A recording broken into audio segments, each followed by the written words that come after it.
Good morning, Transformation Church. Uh, my name is Lamel White, and I was going to type my story, but it's just so much, so I decided to do a YouTube video of it and then share it with you guys. As you asked about my story, how I got to this point. Uh, in 2010, I came back to Oklahoma City because I had a bad breakup, and I got with a woman that I was chasing after. And when I got with her, uh, we we started going through some things. You know, I wasn't. I'm gonna be honest. I wasn't cheating on her when we first hooked up. I was not doing that at all. It wasn't until when the problem started coming and I started venting to other people, other women, because I couldn't vent to my wife or talk with her at the time because she just didn't understand me. And in the midst of that, I ended up um, having an affair with other women after we had got married and even before. But I still married her, even though I knew we shouldn't have got married at the time. We got married because my wife felt that if we didn't get married that Sunday, we weren't going to get married at all. And also, she told me that she wasn't going to have my son, which I think what she was really saying, what I interpreted, was that she wasn't going to give him my name. So um, I ended up marrying her.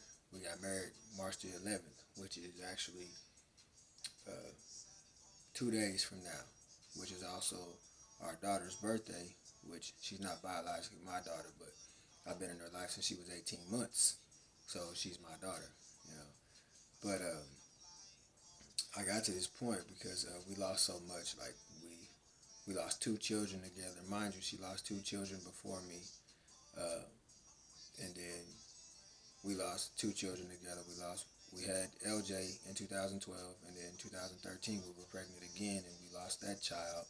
Didn't know what the sex of the baby was. At 3 months, we went into the hospital and found out that there was no heartbeat, and then she had to pass the baby through because she had an abdominal cerclage and that'll keep the baby in. 2014, we got pregnant again, and she then has a minor stroke, and she ends up in the hospital, finding out she has multiple sclerosis. Um, so she stayed in the hospital. While she was in the hospital, I was taking care of home, having people from the church that we were going to, they would come over and watch the kids for me while I would go and take care of her at work, and then go straight to work, and then get off from work, come back to her, stay with her until the morning time, and then go and relieve the babysitter in the morning. And I did this for a month and a half. And then she came home, and knowing that my mother and her didn't get along, I asked my mother to come over and help around the house, because I was working. Fast forward from that point, in December, the children are born. The twins are born, Josiah and Jeremiah, and they were born December 1st, 2014. They were born in the same minute, and then I was then again talking to my ex uh, at that point in time, but it wasn't nothing sexual at this time. It was just conversation, and my wife found out about it. We got into this big old argument, where I'm like, man, ain't nothing going on. She's like, well, this is somebody that I can't stand, what have you. And then she was like, we need counseling because we've been seeking out all this counsel, but we need counsel from a professional. So uh, we sought out counsel from professionals. I stayed going to it, but in March 13th, 2015, our son, uh, he passed away. And, I found him in the crib. I remember that day like it was yesterday, and it's actually coming up here pretty soon. But for a while, I was blamed for his death, started to believe it, even though I knew it wasn't true. I was just taking care of my business as a father, giving my wife time to relax and rest. So we fed the kids together this particular day, this Sunday, March 13th, 2015. And then she went and laid down. I had the kids. I put the kids down. I made sure LJ and Mia were put down. Then I put down Jeremiah and Josiah. Josiah was the last one I put down because he wanted to stay up. He wasn't ready to go to bed yet. I put them down, and I sat in the living room, and I was looking at Iyanla Vanzant, and I started to make a video because I wanted to fix my marriage. And then I started cleaning up, making sure dinner was cooked and what have you. And by this time, fast forward, I had checked on the kids because I heard them crying for a little bit, but they went back to sleep. Everybody was good, and this was Jeremiah and Josiah. I turned off the monitor so my wife could get some sleep, and then I went and woke the kids up. This is fast forward a couple hours. Went and woke the kids up that were in the back room, and LJ had used the bathroom on himself, and Mia had also did the same thing. So I ran them some bath water and put them in the tub, and then my wife finally woke up, and Jeremiah was crying. So I went in the room, and I usually grab both of them, but this particular moment I grabbed one of them, and I grabbed Jeremiah because he was just screaming so loud, and he was hungry. And she was like, have you fed the kids? I'm like, nah, ain't nobody woke up. Everybody been asleep. I just been letting everybody get rest. So I gave her Jer, which is Jeremiah, and then I went and grabbed Josiah, and when I picked him up, he was lifeless. His mouth was wide open. He was a whole different color, and I just screamed out like, no, not my baby, and I put him on the ground, and I started administering CPR to him. My wife came in there, and she looked at me, and then she ran out of the house. And the neighbors, they came over, and they called the paramedics and what have you. And the paramedics came, and they pushed me out the way, and they started doing their part. And then they told me, they said they found a heartbeat, so they were going to take him to the hospital. Asked what hospital we went to. I said, take him to Integris, which is up the street, or Mercy. They took him all the way to OU Medical. My wife and everybody left. I stayed until my mother came and picked up the kids. Or to my family, I'm sorry. My family came and picked up the kids. And I got to the hospital, or I got in my car and drove. And on the way there, I was telling God not to take my son, take me instead. Don't take my baby. He didn't do anything. He was just born not too long ago. Don't take him, take me. And when I got to the hospital, not even 2 minutes after I got to the hospital, they pronounced my son is dead. Our son is dead, which was Josiah. And it was a real bad, trying time. Me and my wife, we still tried to work it out. It was just so much stuff going on, so much chaos. Then we ended up moving out of the house that we were in, the duplex. We moved into an apartment that was 2 times the rent that we were already paying. She chose this place because she said I chose the first place, so she wanted this place. Well, we got there, and then that's when trouble started happening. Like, I don't know how my ex and my wife, well, I do know how. My wife actually sent a friend request to my ex, and they started a conversation. She started talking about her and calling out her name. It was just back and forth, back and forth. And I'm sitting there with my son. I'm not knowing any of this is going on. But I can hear my wife talking. I see that she's frustrated. So I asked her, like, babe, what's going on? And she just went ballistic. Like, you've been doing this, blah, blah, blah. I'm like, man, I haven't been doing nothing. I don't even know what you talk about. Here's the phone. Here's everything. Like, here's everything. And she didn't want it. She didn't believe me. So we separated. And we got into it. Like, we did a lot of pushing and shoving to one another. We did a lot of toxic things to one another. Then fast forward, she went and stayed with her friend. I still had the place. She had the kids with her because I was working. So I would always get the kids on the weekends, or whenever she wasn't upset at me, then I could then see the kids. Um, but we were still talking, and then we'd have times where we weren't talking.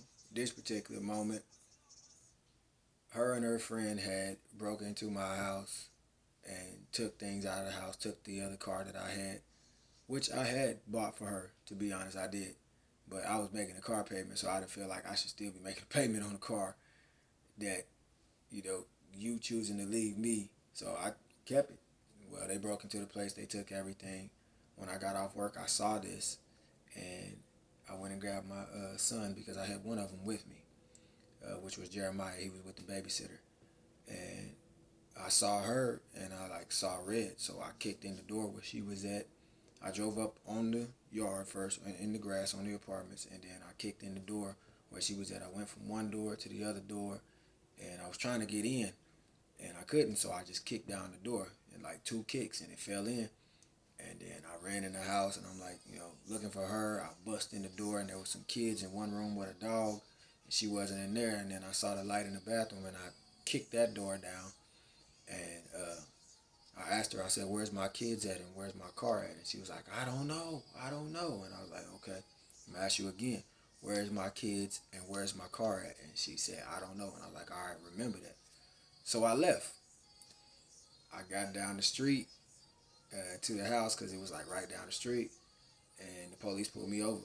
They had me pulled over for about an hour and a half, and next thing you know, they took my baby out of my arms, and my wife come up in the car, and I'm like, well, what's going on? They're like, well, you being arrested. And I'm like, well, for what? What's going on? And they was like, this is a domestic abuse call. And I'm like, oh, wow. Well, can I talk to her? They're like, nah, she don't want to talk to you. She just want her son. So she took Jeremiah. I went to jail. Getting in while I'm in jail, I'm still calling her, trying to have a conversation. Man, what the heck? She wouldn't talk to me. This particular time that I was praying, I end up hearing God say, don't fight for the marriage, or don't fight in the marriage, fight for the marriage. So I called her again and told her all of this. I got out of jail, and I had to get a lawyer, had to get all these things. And I'm sorry this video is so long, but this is a story. And so next thing you know, I go to get my paperwork, and I find out that the story was fabricated. The stuff that happened that day, the things that was said, it was all fabricated. It said that I tried to drug my wife out of the house, and choked her and tried to kill her. And I called her, and I'm like, man, what is all of this mess right here? What is this stuff that's going on? And she was like, well, Tony said that it basically that you was coming there to kill me, so she convinced me to lie to the detective and tell them that this stuff was going on, because she was like, what do you think he's going to do? He wasn't coming over here to talk to you. He was coming over here to kill you. Did you see the look in his eyes? And so I'm like, wow. What we going to do about this? Y'all got to tell the truth, man. Y'all don't understand. This is my life. So my wife came to one of my court dates, and she told the DA that the story was fabricated. It was a lie, and she wasn't going to press charges. Well, the DA looked at her as a battered woman, and they went with her friend's statement. Now, mind you, she was still talking to her friend, and her friend was saying that she wasn't going to do anything, and she wasn't going to, keep the lie going on. Well, she kept the lie going on, because when the day came, she told the DA that I was harassing her and that I was trying to convince her to not show up so they could drop all the charges. And I'm like, oh, here we go. So they first offered me 7 to 13 years. I didn't take that one. Then they came back, they offered me 5 years probation with a 3-year option of, if I stay out of trouble, then I will be released from everything, because it's a deferred sentence. And not only that, I had to go to battery classes, court-appointed classes. I was like, okay, cool. I asked them first, I was like, well, why don't you just let me do 3 years probation and let me do the court-appointed classes, and let's call it like that. It's like, nah, we can't do that. You'll be getting away with something. I'm like, okay. So I took it, and I did all those classes. I still tried to work it out with my wife. I got back with my wife, still try to work it out. We were still going back and forth. She would still leave when we get into it, or, I put her out, just to be honest. And the last time I said, I'm not going to chase after you anymore. If you leave me this time because I'm sitting up here doing everything, I'm taking care of the house, taking care of the kids, doing what I can while working, managing the bills, the car payments, and whatever. She did help out a little bit, but it was just like an ongoing thing. So I told her, I said, you leave me this time because I'm giving you a choice. You can either stay and we can work together and fix this, or we just gonna have to part ways. So I went to work, and 3 hours later I got a text message that said that I'm leaving. I packed up the stuff and the kids and I'm gone. I said, okay. I got home and all the stuff was gone, like the toiletries, the towels, the toothbrush, toothpaste, just food, everything was gone. I was like, okay, now I gotta start over again. Like when I went to jail, I got out, power was turned off. It was very cold in the house. There was no hot water, no nothing. So I'm going to work every day. I'm taking cold showers, coming home, sleeping in the dark, and then I finally got fed up when I was like, man, why you turn the power off? Like, I still got to get to work, and then you want me to get the kids. I ain't got no power. How am I supposed to, for a while it was like, I'm not doing nothing for you and blah, blah, blah this. And I guess over time, she felt sorry, so she turned the power back on. And turned, the cable and what have you and stuff on. So I was able to take warm showers and, help her out. But then when I stopped helping her out, she still had access to my account. She took money out of my account that I needed to pay my bills. And so I was behind on rent. And I still try to work it out with her. Just, me. This is before we actually separated last time. And she got a large lump sum of money for Mia, which is our daughter. She's special needs. She had got some money. And instead of helping me out, because we were going back and forth and she was figuring out if she was going to find her own place or whatever, she chose to let me continue to struggle. I'm walking, going to churches and trying to figure out how to get a plan together, how to figure out how we're going to pay our bills, calling up family members, asking them to help out. And, some just told me to call the card. So I asked her one day what the PIN number was. She gave it to me. And I called the card and found out it was some money that had just came in that she didn't even help me out with.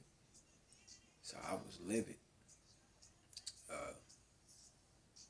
But fast forward, we got back together. And like I said, the last time she left me, I just told her I wasn't chasing after her no more. I would chase after God. So from then on, in 2017, I've been chasing after God because I wanted to figure out what I was missing in life. Like everything ever I tried to do, I was always trying to be in control of my life and what was going on, trying to make my life better. But it just kept getting worse because of my choices. So 2018, she had the kids, of course. She had the kids 2018, but I would pick them up every weekend and I would call them every single day. And then she called me one day and she said, you need to spend more time with your kids because I'm tired. I got Mia and LJ and Jeremiah. I'm just tired. You need to spend more time with them. I was like, okay, just give me a week and I'm going to work something out. I talked to the job, and the job said that I could work Friday, Saturday, and Sunday, and I could have Monday through Friday afternoon off, basically. But I can come in whenever I wanted to. So I had the kids during this time, just Jeremiah and LJ. I wouldn't get Mia as much. I would get her like whenever, Mama wanted to give her to me. But, the schedule worked out for a while. And then I lost my job October of 2018. And I haven't had a job since then, besides working for CEO, which was like $43 and some change a day. But since then, I lost everything. I lost my house, lost my car. I had lost a lot, but I didn't lose my faith. I still had the ounce of faith in me, but I was just doubting God. So I joined this class called ILI, which is Integrity Leadership Institute, and that's when my life changed. That's when God spoke to me. It was speaking to me every single day, and it was amazing. I started to realize that who God truly is, and what He has called me to do, and I still try to get my wife back. Just to be honest, I still try to get her back, and it was just always boom. Then this come, oh, I need this, I need this. You ain't doing this, you ain't doing that. I'm like, man, you know what? Forget it, because every time I chase after you, my life get worse. So I just said, I'm done. You want a divorce? I'm good. Let's divorce. We not meant to be together. I actually know who I'm supposed to be with because God laid me down one night and it all hit me like a ton of bricks, like Adam. You know how he put Adam to sleep and he woke up and his wife was in his face.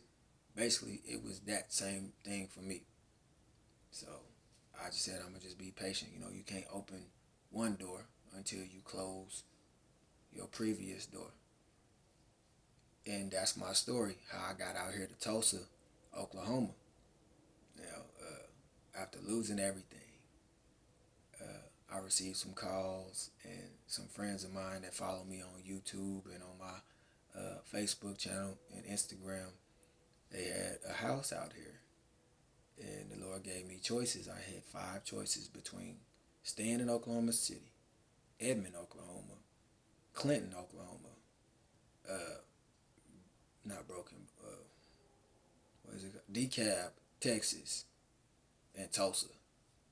And all those places, like nobody had called me about a house or anything. But this particular place, someone called me about a house that was available. It's a show house, but I would be able to stay here, me and the kids, fully furnished. You know, just got to keep it clean and make sure that when someone comes to visit, that we have to leave. And ever since then, it's been nothing but a blessing. You know, still haven't got a job. I've been hearing about opportunities out here, but when I call to ask them about the job, you know, I get no call back or no answer. So I said, you know what, I'm going to just keep on doing my Father's business, and eventually everything is going to come to fruition. So, you know, when I went to Transformation Church today, a gentleman prayed for me, and he said my story was going to be my testimony. So I'm giving Transformation Church my testimony and where I'm going in life. You know, I'm starting my own business. I'm not going to put the plan on here so much, but I will. I have it all written down, and I'm working on a few things. You know, I even did an audition for you guys for the Angry Gentleman. There's an angry that his father passed away. Just going to new heights in life. You know, as a mentor, as a father, as a father figure, as an activist in my community.